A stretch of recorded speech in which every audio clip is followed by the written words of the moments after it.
अवधूत चिंतन श्री गुरुदेव दत्त श्री स्वामी समर्थ। तर आज आहे 31 डिसेंबर, म्हणजेच की आज आहे वर्षाचा सर्वात आखरीचा दिवस। उद्यापासून आपल्याला नवीन वर्ष चालू होते। तसं तर हिंदू कॅलेंडरनुसार आपल्या हिंदू धर्मामध्ये आपण गुढीपाडव्यापासून नवीन वर्ष मानतो, पण कॅलेंडर बदलतं तसं आपण सुद्धा त्या कॅलेंडरनुसारच चालायला लागतो। पण ते सत्यही तेवढंच आहे, कारण जेव्हा कॅलेंडर बदलतं, वार तारीख त्याचा सुद्धा आपल्यावर तेवढाच प्रभाव पडतो।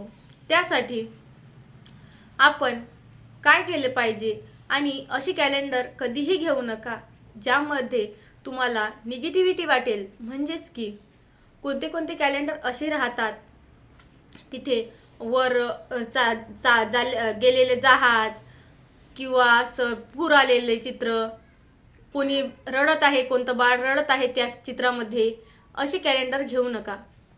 तुम्ही आपल्या केंद्रामधलं स्वामींचंच कॅलेंडर नक्की घ्या, कारण आपल्या स्वामींच्या कॅलेंडरमध्ये सगळ्या गोष्टी नमूद केलेल्या आहे। तिथी वार सण सगळ्या गोष्टी पूर्ण डिटेलमध्ये आहे त्यामध्ये। त्यामुळे तुम्ही नक्की आपलं केंद्रामधलंच कॅलेंडर घ्या। आणि कसं असते ना, कॅलेंडर आपल्या आयुष्यामध्ये कॅलेंडराचाही महत्त्वाचा रोल असतो, कारण त्यावरच आपलं डिपेंड असतं वार आणि तारीख। त्या तारखेमुळं त्या वारामुळंच आपल्याला आयुष्यात खूप काही गोष्टी मिळतात किंवा नाही मिळत। त्यासाठी तुम्हाला कॅलेंडरवर फक्त एक गोष्ट लिहायची आहे। ती कुठली? तर ते म्हणजे श्री स्वामी समर्थ।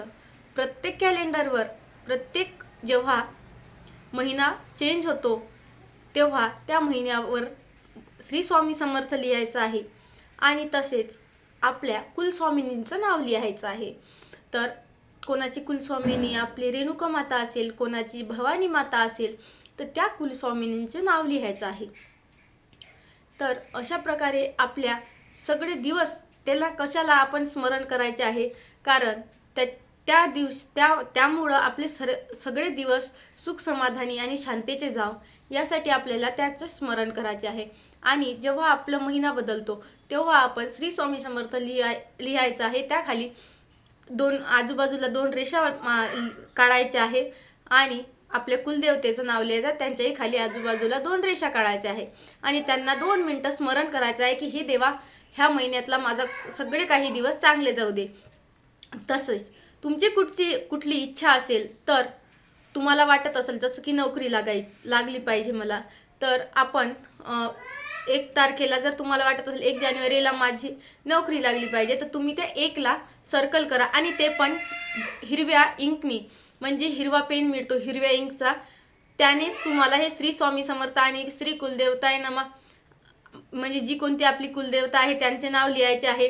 तसेच तुमची जी इच्छा आहे, तुम्हाला जर वाटत असेल की या तारखेपर्यंत तुमची इच्छा ही पूर्ण झाली पाहिजे, तर त्या तारखेला तुम्हाला सर्कल करायचं आहे। सर्कल करून आपली जी इच्छा आहे त्या तिथे लिहायची आहे, आणि असा आपला टार्गेट असला पाहिजे त्या दिवशीपर्यंत आपल्याला नोकरी लागली, तेवढे तुम्हाला प्रयत्न देखील करावे लागेल।